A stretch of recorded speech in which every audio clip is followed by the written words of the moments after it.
Evidence of God in DNA Itself, Lecture 7, Professor Dr. C.A. Nenan, Trivandrum. This is the concluding lecture in this series, which is also a summary of the facts on the organization of consciousness in DNA presented through this series of lectures. This is summed up in the figure shown below, which represents the basis of a tree of life model of organization of consciousness in genomic DNA, which is later expanded as a universal model of organization of consciousness in living beings at large, including the physical and the metaphysical up to the divine. A casual examination of this figure reveals that the conscious self expresses itself in 7 fields, of which the genomic field is the outer field, and that is the concern of biologists today. They have not penetrated into the inner side of life and have not seen the inner man with their inner eyes, which the metaphysics, followers of metaphysics and religion have seen and recorded. So this is an effort to explain such observations of the inner man or the invisible man in relation to the visible man as expressed through the genome.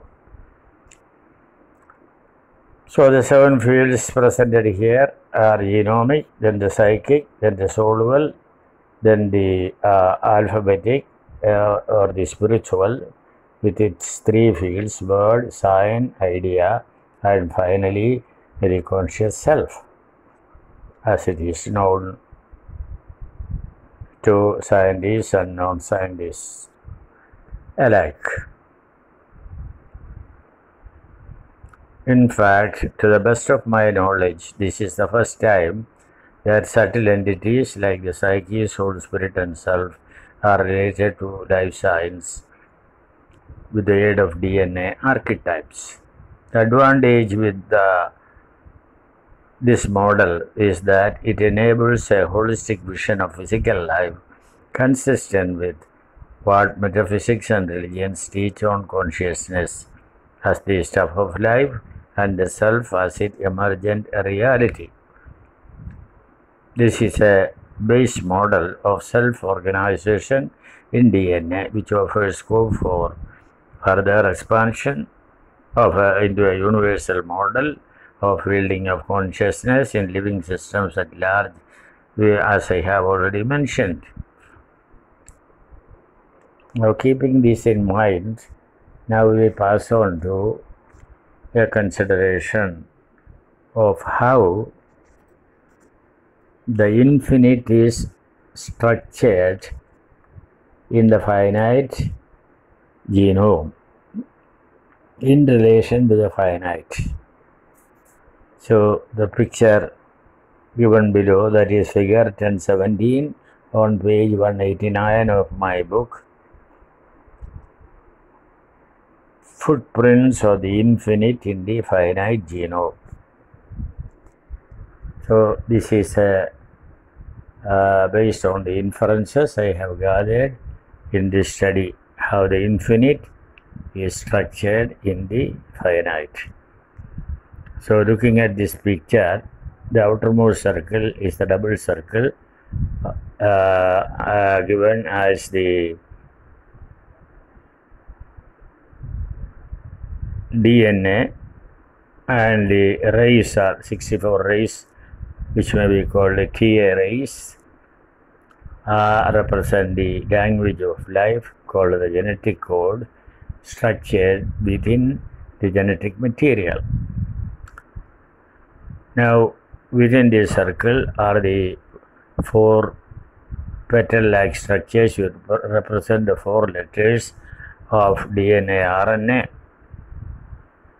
Within this is the triangle which represents the genetic code, and finally you have the I, or the individual self, in which the I am, called the universal self, also reside. The Trinitarian reality of the universal self is presented through the triangle. Explaining this in detail, the circular genome with the 64 tetramerase is symbolic of the genetic code with the 64 triplets. Number 2, 4 nucleotide bases, ATGC of DNA. Number 3, 4 genetic code letters, AUGC of RNA. They represent the symbol of the cross as the sign of life at the spiritual level. Number 4 is 4 petals or sound powers of the base chakra. Number 5, triplet coding, given as a triangle as a reflection of Trinitarian reality. The letters of the creative Om is present next. And number 7 is the I am consciousness of the super soul. Number 8, triangular force of life with a 2-1 order, signifying divinity and creativity. That is the 2-1 order within the 3 of the triplet code. Finally, you have the mandala of the self, and in the center you have the emerging self. The self emerging in bold relief from the cell at the center. So this is a tentative and a hypothetical picture of how the infinite is structured and stays in the finite to make life as profound as it is mundane, as spiritual as it is material, as sacred as it is secular.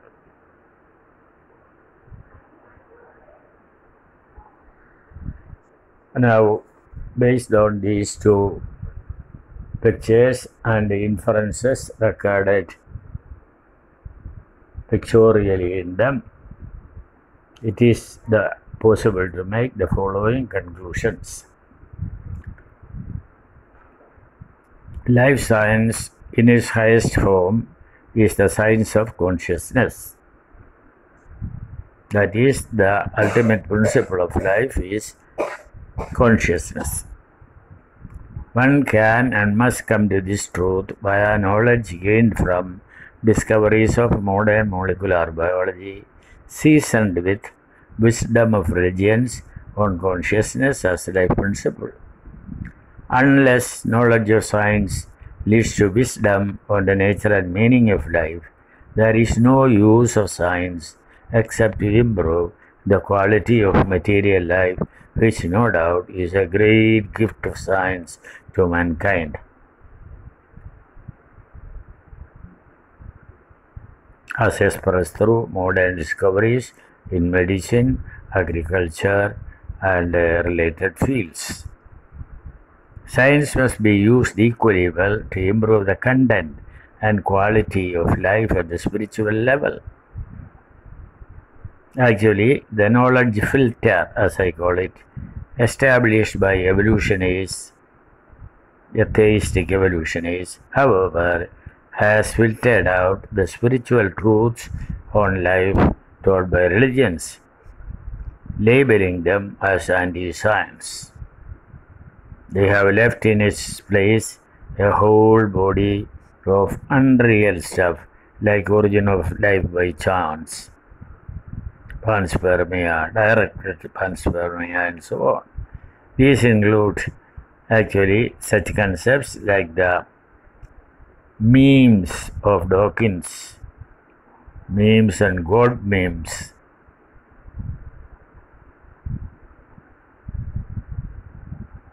These belong to what the Bible calls word without knowledge, Job 28:1-2. It must be admitted that there is a great deal of superficiality and dilettantism in discussions on the origin and meaning of life, even at the highest level of mainstream intellectualism, which is at loss to provide cutting-edge scientific solutions to the mystery and meaning of life.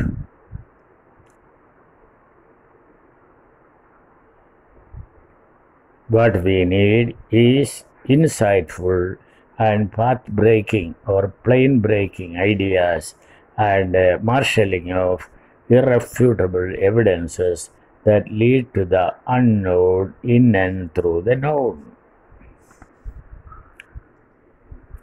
There is no use of hollow rhetoric on these matters of cardinal importance in understanding what life means and what the human being himself is. The battle between science and religion is the outcome of ignorance, I would say, ignorance of theologians in science and impotence of evolutionists about religion and about various scriptures. They must now end this battle through ultimate knowledge of each other's teaching on consciousness as life principle. This is the only way to a grand unified vision of life or the future in which science speaks the language of religion and the religions talk in tongues, or the great role of science in rationalizing the concepts and doctrines of the life principle through a variety of spiritual experiences over the ages, from the beginning of human religious epopee, with science which science cannot eradicate, but can today rationalize and strengthen for the good of humanity at large through what may be called model dependent realism. This is what we need to develop to be able to know life at close quarters in all its variation, from the genome to the me, that is, from the gene to the self. Thank you.